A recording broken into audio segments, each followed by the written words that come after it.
When you woke up this morning and checked your bank account, you saw the same numbers as yesterday. Your salary looks identical to what it was 5 years ago. Your savings account shows the exact same balance you left it with. But here's what they don't want you to understand. You've been robbed. Not by some masked criminal breaking into your home, but by the very institution Americans trust most to protect their money. The Federal Reserve didn't steal your wallet. They stole something far more valuable.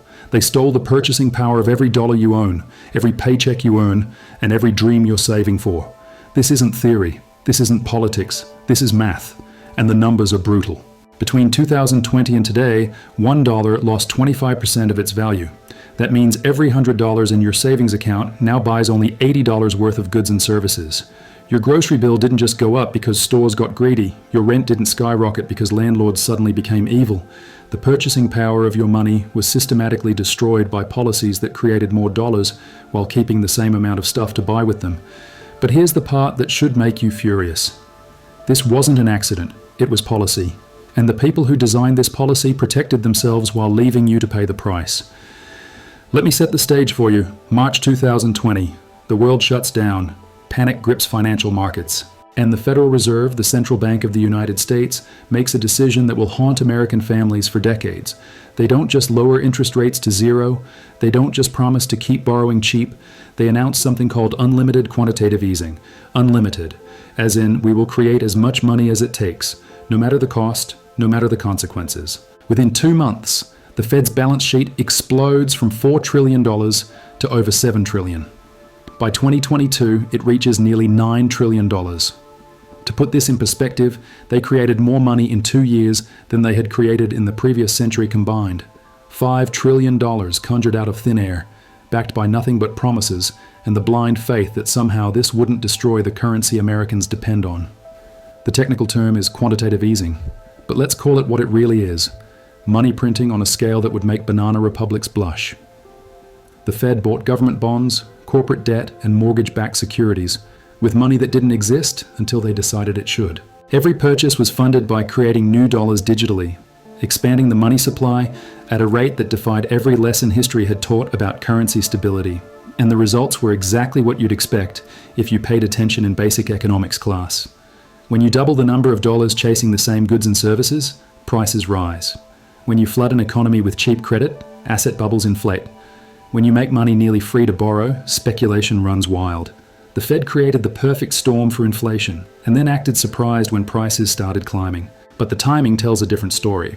Inflation didn't hit immediately. It took about a year for the full effects to ripple through the economy. In 2021, as families started noticing higher prices at the grocery store, Fed officials called it transitory, temporary, a short-term adjustment that would fade as supply chains normalized.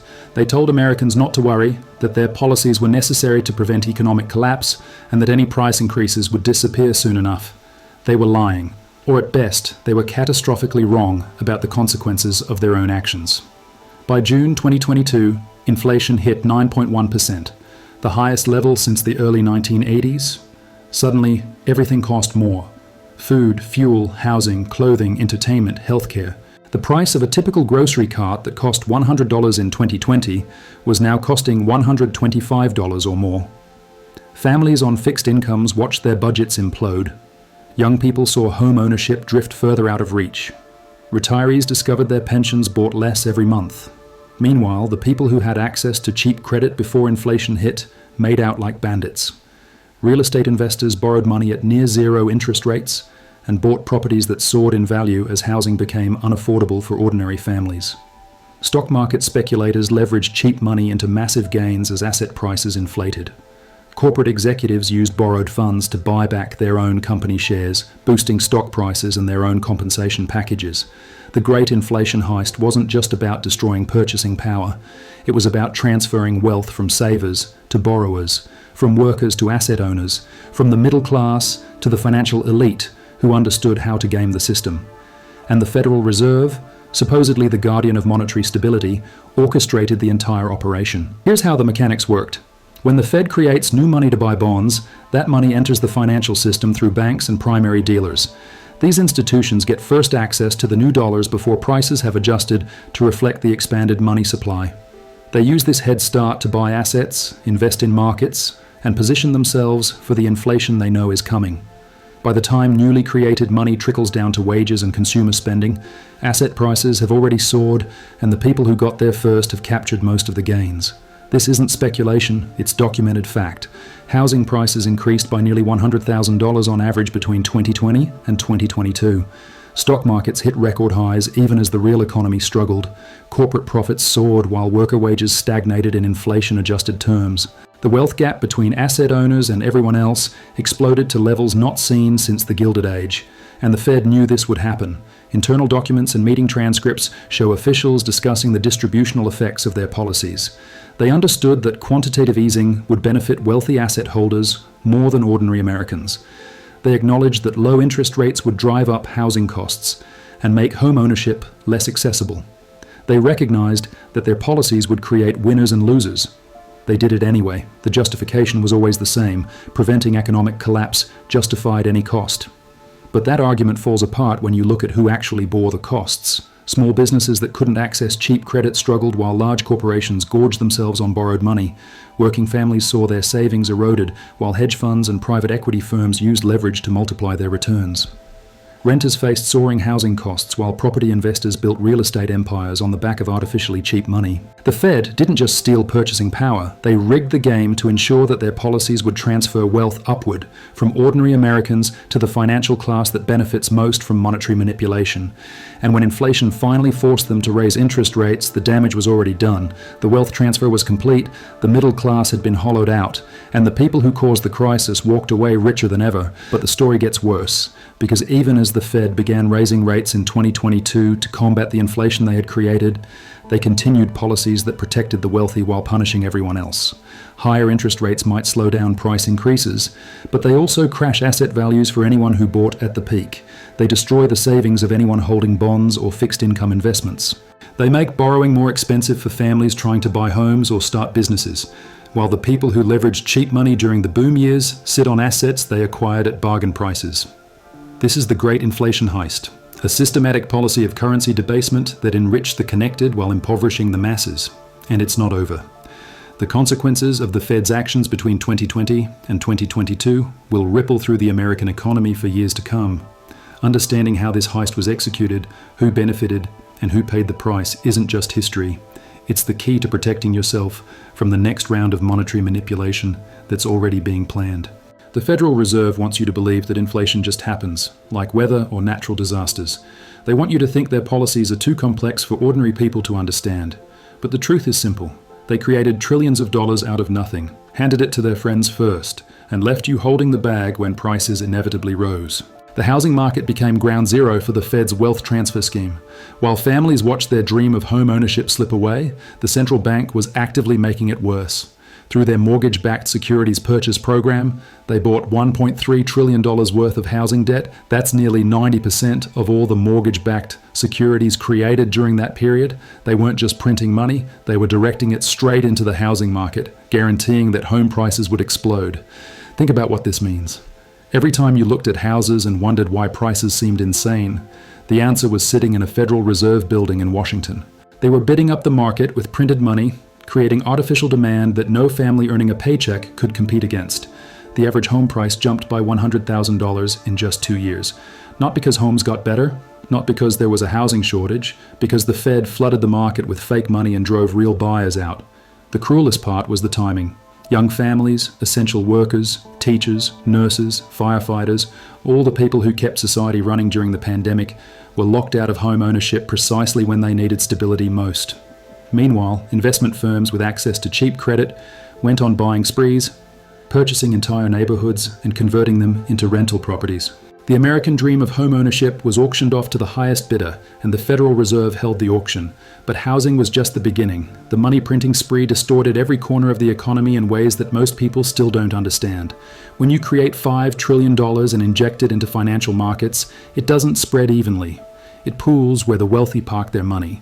Stock markets, bond markets, real estate, commodities, cryptocurrency, art, luxury goods. Everything that rich people own soared in value, while everything that working people need became more expensive. This created a vicious cycle that's still crushing American families today. Asset holders got richer as their investments inflated. giving them more capital to buy more assets, which drove prices even higher.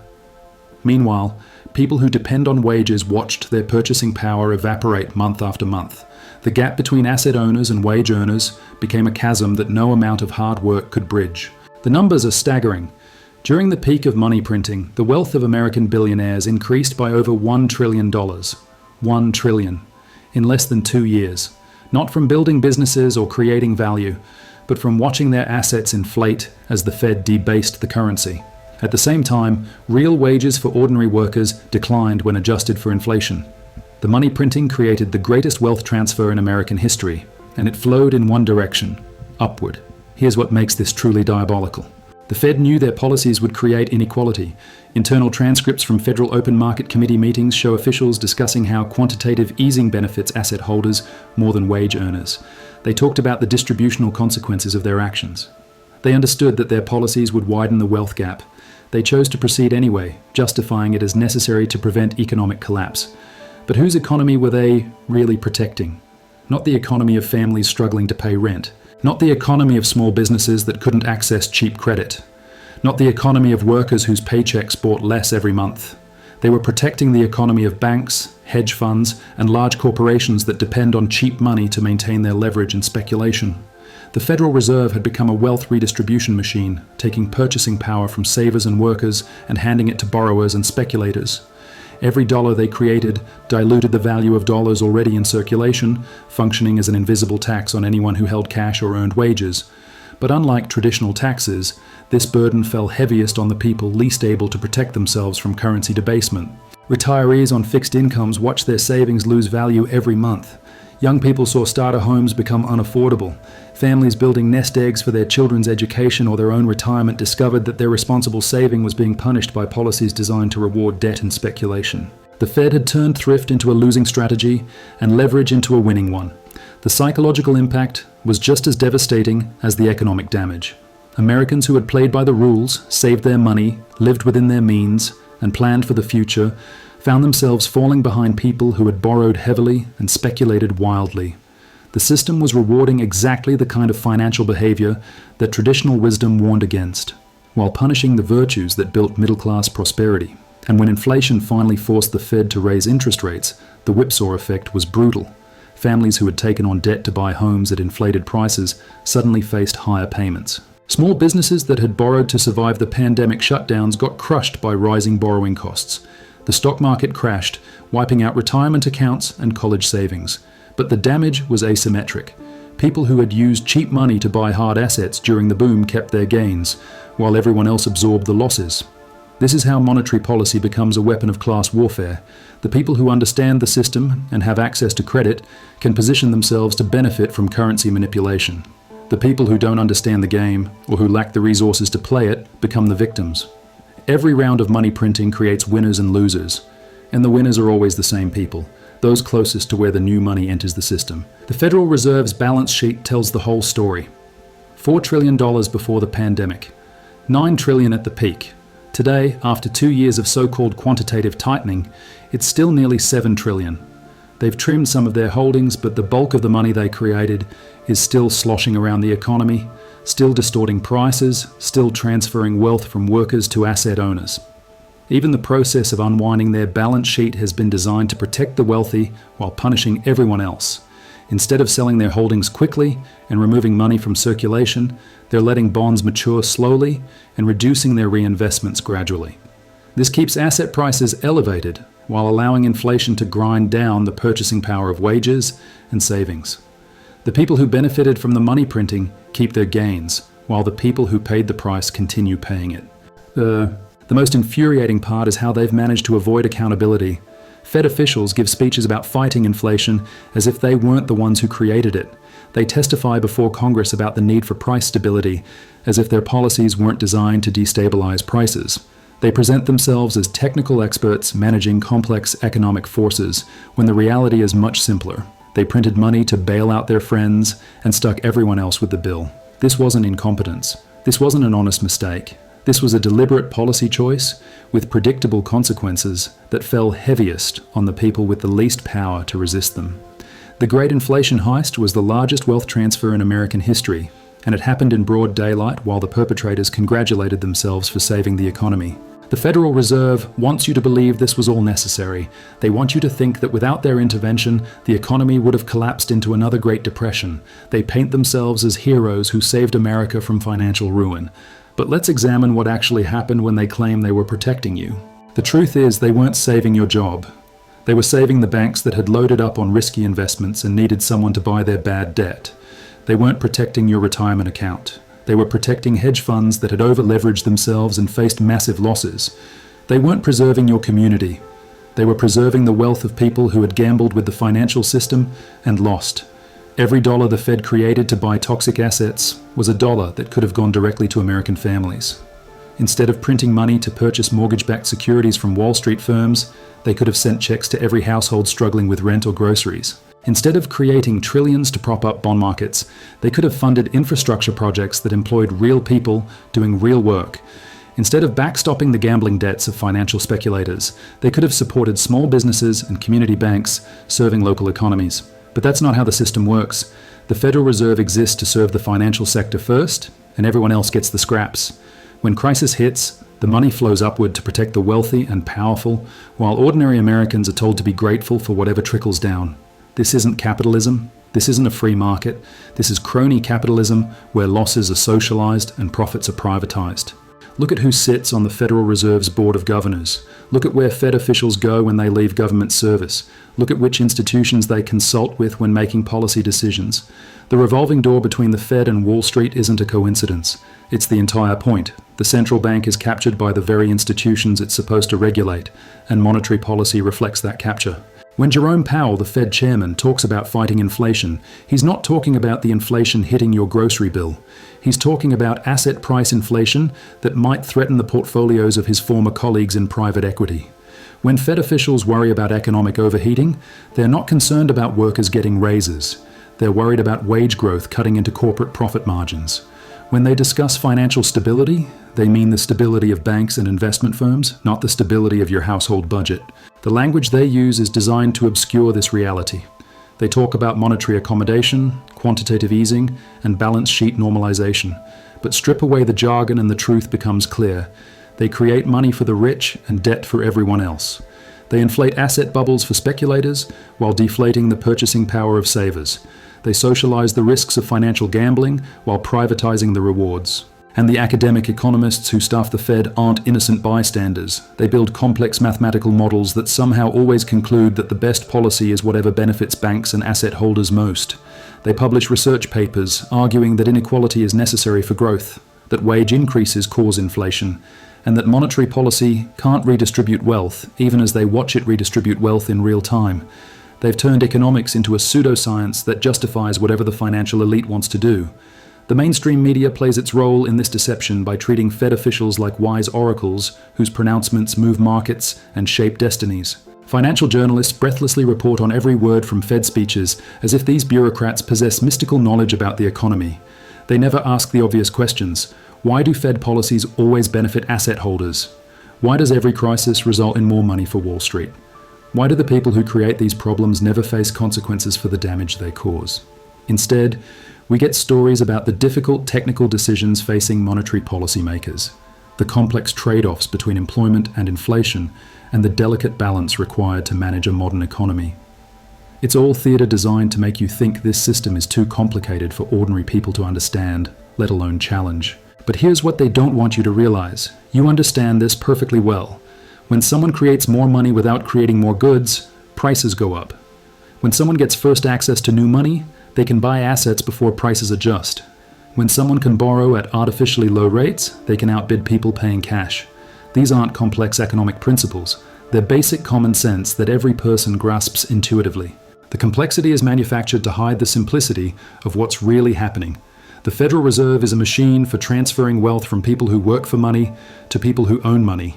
Every policy they implement, every crisis they manage, every intervention they justify follows this same pattern. They create money, give it to their friends first, and leave everyone else to deal with the consequences. And those consequences keep getting worse. Each round of money printing requires more intervention to prevent the system from collapsing under the weight of its own contradictions. Each crisis demands bigger bailouts, more asset purchases, and deeper market manipulation. The Fed's balance sheet grows larger with every emergency, and somehow every emergency requires the same solution: more money for the wealthy. The great inflation heist is complete, but the theft continues every day the Federal Reserve's policies remain in place. Your money loses value while their friends get richer.